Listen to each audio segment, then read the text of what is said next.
Hey, I'm Kelly. I'm 28 years old. A few months ago, I finally managed to open my eyes and see how toxic my marriage was. All thanks to my mother-in-law. I bet that's not something you usually hear because mother-in-laws are almost always considered evil, but mine was a genuine angel. And now that I have a lot of downtime, I decided to share my story. Let me begin by telling you a little about myself. I come from a pretty tight-knit family. My father passed away when I was in high school, and ever since then, my younger sister, Macy, my mom, and I have always been very close with each other. I could not bring myself to leave my hometown even when I went to college, which is why I chose the closest college, which was about an hour's drive from my place. It was a college that I met my now ex-husband, Daniel. Daniel and I started hanging out because we were paired up for a few projects together, and over that semester, we realized that we had a lot in common. After remaining friends for over a year, we decided to give dating a shot. We ended up falling pretty hard for each other, and we continued to date for another 4 years. During that time, I had gotten closely acquainted with his family. Daniel's family only consisted of him, his mother, and his brother. Yeah, I guess you can see where a lot of our commonalities stem from, but unlike me, Daniel's father was not dead. He had left them, at least that's what Daniel told me. Daniel had always been touchy about the subject of his father, so I never pushed him to tell me more than he wanted. Anyway, after we graduated, Daniel and I moved in together to the house that my dad had left me in his will in the same city as my college, and a year later, we got married. A few months into being married, I began to notice some pretty big changes in Daniel. He was no longer the happy-go-lucky man I once knew. He became a lot more aggressive and would lose his temper at the drop of a pin. Initially, I suspected some health issues that were causing him to react so strongly to everything. But after pressuring him to get a full body checkup, his tests came back normal. The only other reason for Daniel's change in mood was his mental health. I kept trying to talk to him about it, but Daniel would always push me away and brush it off or start an argument with me. What made it worse was his sudden change in attitude towards my mom and sister. I used to see them at least once a week, and Daniel would even accompany me most of the time, but with his sudden behavior change, he began to yell at me for wanting to spend time with my family. At first, I would fight with him over it, but as the months passed, I began to give up. I just let him have his way, and that's how it remained for the next 2 years. I had no one to vent to. The only two people I trusted most in the world were the people I was not allowed to meet. I went from seeing my mom and sister once a week to once every 4 to 5 months, if even that. My mom and sister were very concerned for me, but other than offering them reassurances over the phone, there was nothing much I could do. Daniel had always been very clear about me only spending time with his family, which, don't get me wrong, I loved his mother, Bonnie, and his brother, but it was not the same as being around my family. Anyway, Daniel's brother lives in the neighboring state, almost a 12-hour drive away from us, and he usually visits twice a month. One particular month, we were all having trouble finding a day that was free for all of us to meet up.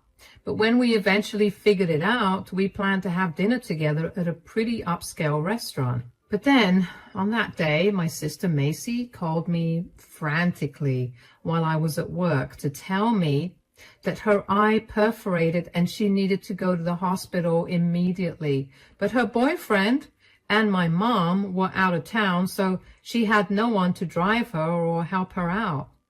Macy had an eye infection a few months ago that led to her getting a corneal abrasion. She was due to have surgery 2 weeks later, but her eye didn't hold on until then and perforated. I dropped everything and rushed to be by her side. I did not even think much of what Daniel would say, but I made sure to text him about what had happened. While at the hospital, Macy and I were told that the surgeon was not in, so we'd have to drive to the nearest hospital, which was 2 hours away. I offered to drive Macy because I didn't want her paying the ambulance fees. And just as we were done getting Macy's eye under control, Daniel called me. When I picked up the phone, he began yelling at me. "Where are you?" "I texted you about this. I'm with my sister at the hospital." "Why?" "She's going to need emergency surgery on her eye. She has corneal abrasion and—" "So? Where's your mom? Or where's her boyfriend? Why does she need you to be there?"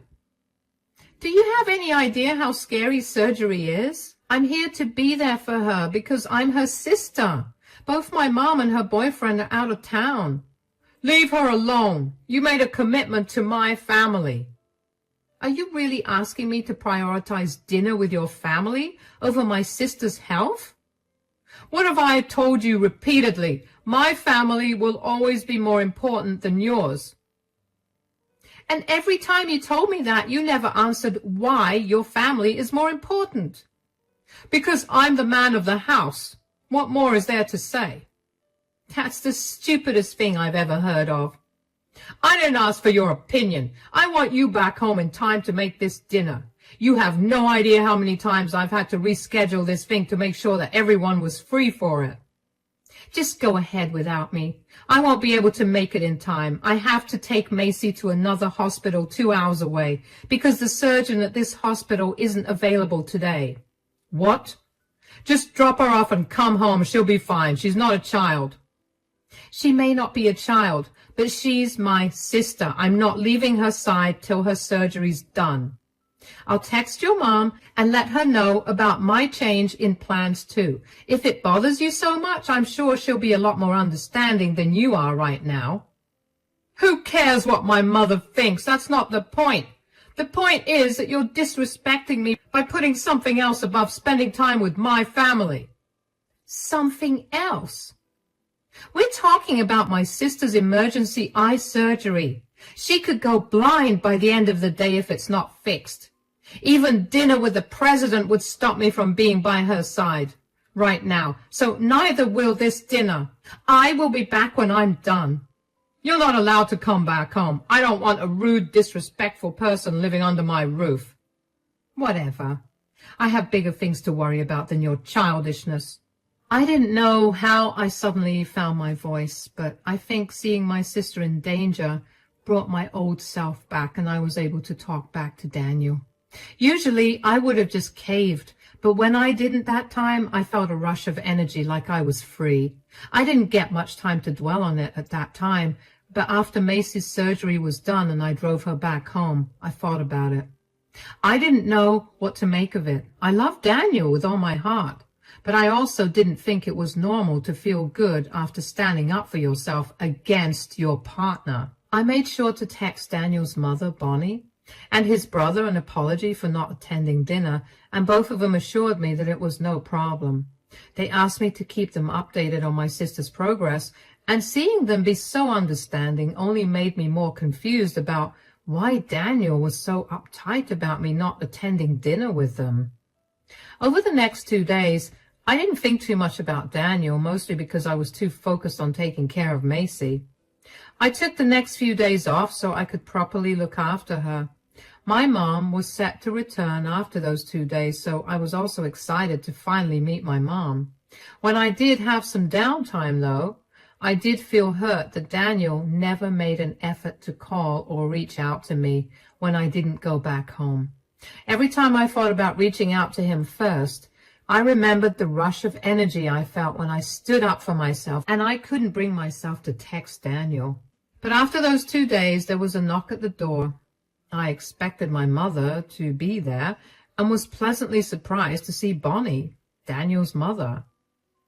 "Bonnie, what are you doing here?" "Hi, sweetie. I thought I'd stop by and check in on you. How are you? How is your sister? Is everything okay?"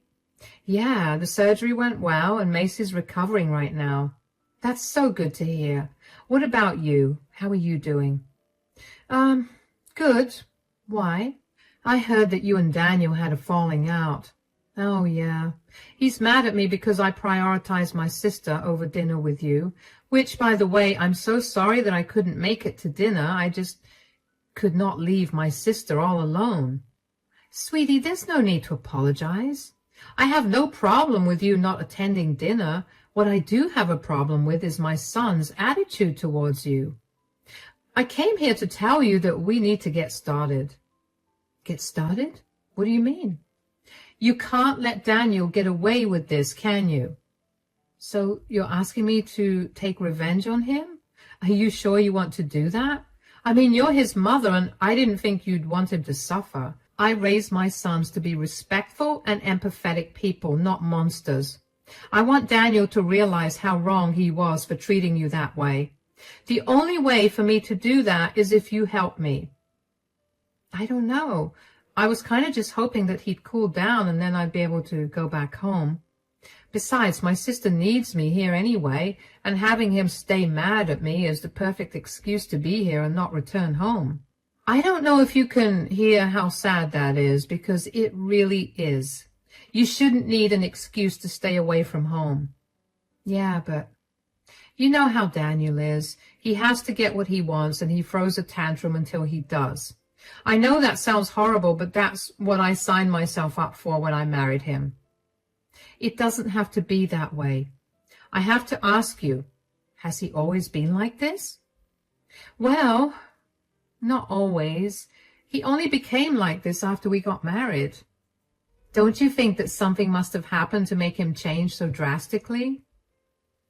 I mean, yes, but I don't know what you want me to do about it. I tried talking to him about it many times, but he just shut me down, or he started a fight with me. Eventually, I got tired and just went with the flow. Sweetie, you got too used to letting Daniel have his way. Is this really how you want to live the rest of your life? No, I really don't. Great. Then we're going to start doing some research into him. I'm sure something is going on, and we're going to expose him. When he comes crying to me, I'm going to give him a piece of my mind. All right. You've got me there. I would like to see him crying. He's made me cry so much now that I barely feel the need to. We'll make sure to teach him a lesson. Would you like to have some tea? We can discuss how to go about this over tea. Of course. I'll be completely honest when I say that up until that point, I had never stopped to think of how oppressive Daniel had been. I had only been trying my best to be understanding of his situation. I thought he was struggling with something, and I didn't want to push him to feel better or talk about it unless he was comfortable with it. I had been so wrapped up about his feelings that I neglected my own. Having Bonnie pointed out to me made my whole world shift perspective. I saw Daniel for what he was, a manipulative, abusive man. Bonnie and I had a long conversation after that. We discussed how my marriage had been going, and with every point I brought up along with how I dealt with it, I could see Bonnie getting sadder and sadder for me. It was a wake-up call to take better care of myself. Bonnie left after my mom arrived, but not before telling me to go back home so I could look into what had caused a huge shift in Daniel's behavior. I promised her that I would. I spent the next day at my sister's place with my mom and sister before finally gathering up the courage to go back to my home. When I got back, Daniel was not home because he was at work, and that gave me some time to snoop around his belongings. I searched his office, his closet, and his bedside table, but found nothing. When Daniel returned home, he seemed unfazed to see me there. He didn't say a word to me, and usually that would upset me a lot. But that day, I refused to engage him. I would not give in. If he was stubborn, I was way more stubborn than he expected. When Daniel went to take a shower, I decided to look through his phone. I hoped to find some evidence, but all his chats were normal. There was no woman or any odd messages, all except for one. There was a new contact, and Daniel had been texting this person a lot. And a lot of messages were really vile. I monitored these chats over the next few days and noticed that this person was the only person that Daniel texted regularly. So I called Bonnie about a week after I last saw her and asked her to meet me at the coffee shop near her house. After we exchanged greetings and did a quick check-in with each other, I told her about what I'd found. So I've been snooping in on Daniel's phone and I found out that he's been talking to some guy a lot. I don't know who he is, but this guy has been saying some very questionable things. What do you mean? Daniel has been venting to this guy about all his frustrations since we got married, and this man has been telling him what to do as a man. Like he's been telling Daniel that I'm not allowed to visit my family because I'm a woman who committed herself to her man and his family. My family is worthless. What? Yeah, it was disgusting to read. What is even more disgusting is how easily Daniel has taken these things to heart and implemented them. Hold on. What's the name of this guy? Conrad. Yeah, that was his name. At least that's what Daniel saved his number as in his phone. Oh, no. Do you know him? Is he a bad person?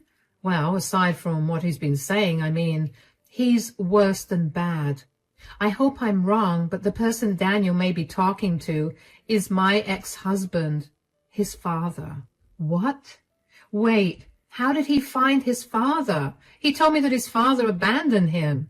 That was a lie. My ex-husband was a disgusting man. He held the same views that Daniel holds right now and ruled my life with an iron fist. I wanted to leave him, but I couldn't because of the kids. But then one day, in his anger, my ex-husband hit me. I decided that was it, and I didn't want to be with him anymore. I left the house with my boys, and I did my best to keep them away from him. Oh, my God, that's horrifying. Well, not as horrifying as knowing that Daniel got in touch with my ex. I don't think this is going to go well, Kelly. Maybe we're in over our heads. No, we're going to teach Daniel a lesson. Now, he's hurt you too, and he needs to learn what family really is.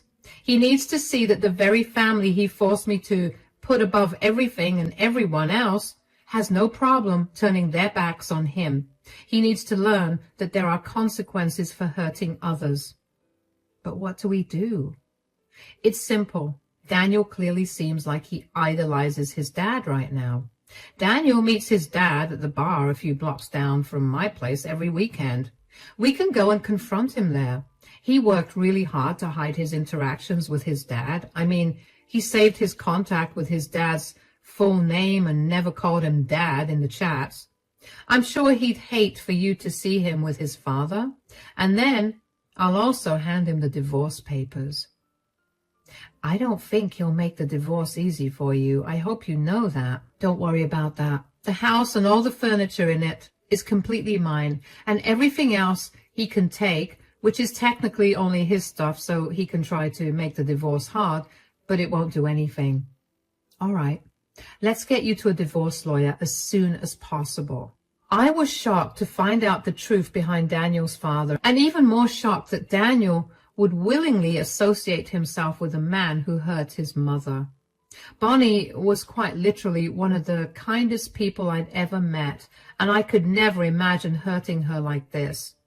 Bonnie tried to act strong, but I knew that on the inside she was heartbroken, and that only made me want to hurt Daniel more.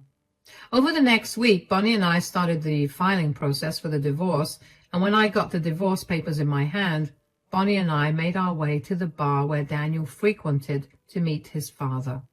We immediately spotted them, and before I could stop myself, I approached them. "Enjoying yourself, Daniel?" "What are you doing? Mom, why are you here?" "Oh, wow. Would you look at that? My ex-wife returned. I told you you'd come back. You're pathetic and weak like that." "I'm not returning to you, Conrad. I'm here for my son. Why have you been filling his head with garbage?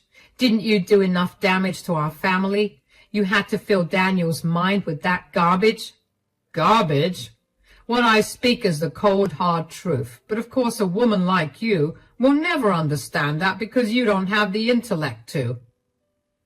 "Do you seriously think that you're intellectually better than me? You don't even have a college degree and you can't stay employed for more than 3 months. People just cannot seem to stand the power of my masculinity. The whole world is going to the dogs. There are no real men left, and I was just teaching my son how to be a real man. None of what you say is good advice. I raised him to be kind and sympathetic, and in the span of a year you changed him entirely. I want you out of his life. You're the most disgusting person I've ever met, and believe me, that is not something for you to be proud of. Mom, that's enough. Excuse me? You don't understand a word of what Dad's actually saying. You're just judging him without listening to him. Oh, trust me. I heard his speeches long before you did, and for a much longer period than you did. I know everything that this man believes in, and I worked very hard to protect you and your brother from that. You didn't protect us. You robbed us of our time with our father. Dad is not the horrible one. You are. Are you really picking the side of a man who hit your mom? He did what he had to do to straighten her out and put her back in her place. Wow. Who are you? This is not the man I married. That version of me was a weak, pathetic doormat who let everyone walk all over him. Now, I won't let that happen. Dad has opened my eyes, and I'm never going back to being that way. You're making this a whole lot easier than I thought it was going to be. Here, I want a divorce. Is this Yes, and before you even think of asking, no, I'm not going to change my mind. Or, change my mind? Ha! I'm happy. I no longer have to deal with an insubordinate female. Great. I'll have your things packed by the day after. Make sure you come pick them up. What do you mean? The house is my inheritance. You have never contributed to any repairs or maintenance, so it's still entirely my house. I want you out of the house by the day after, or your stuff is going in the trash. But where will I go? Ask your manly dad to help you out with that. I'm sure that he'll be able to perform a miracle for you, since all you can do is glorify him. Come on, Bonnie, let's get out of here. I grabbed Bonnie's hand and let her out of the bar. She was frozen in shock. She never expected Daniel to take his father's side against her, and she definitely did not expect Daniel to call her a horrible mother for shielding him from the monster that was his father. Bonnie was silent the entire way home, and only when I reached her place did she cry.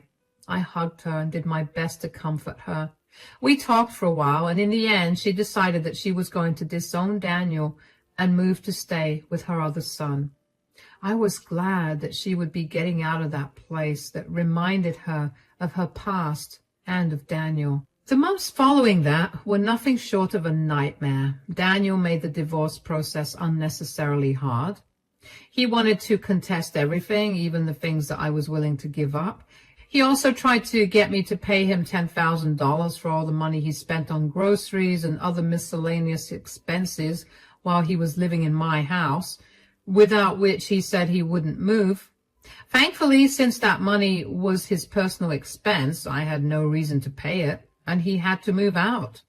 The divorce didn't take much longer after that, and after almost a year of going to court, the divorce was finalized.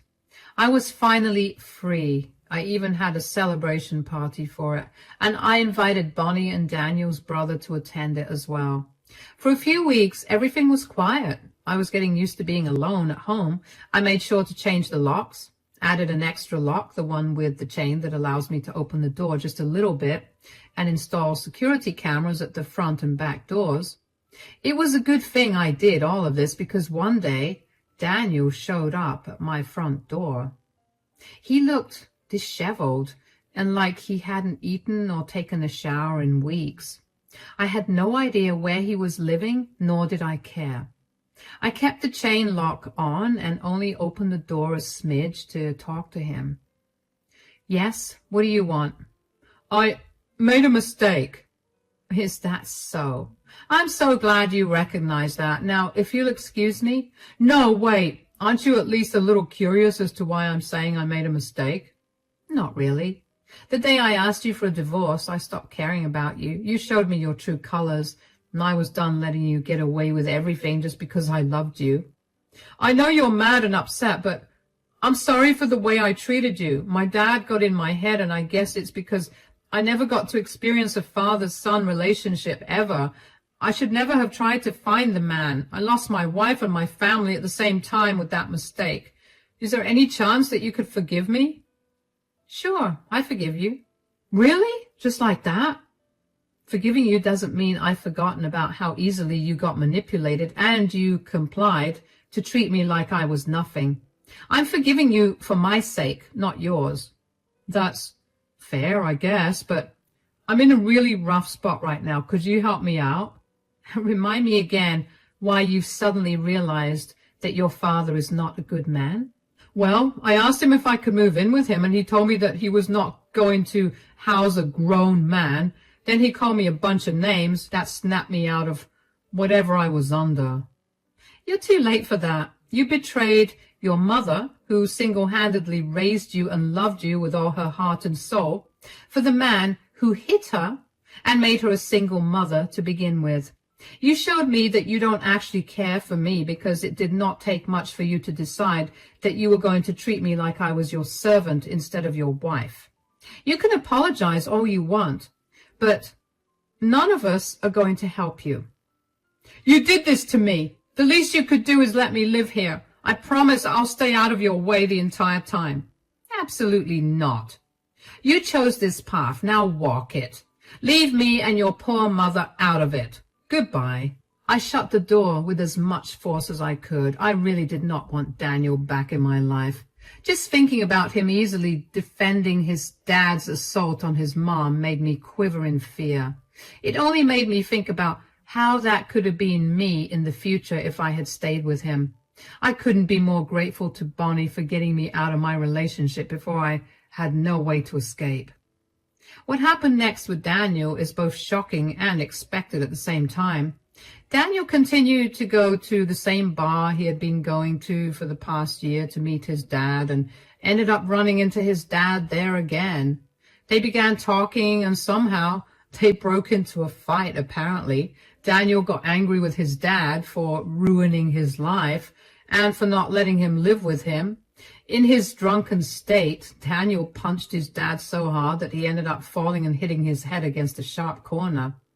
Daniel's dad was rushed to the hospital but suffered no major injuries. He did decide to press charges against Daniel, though.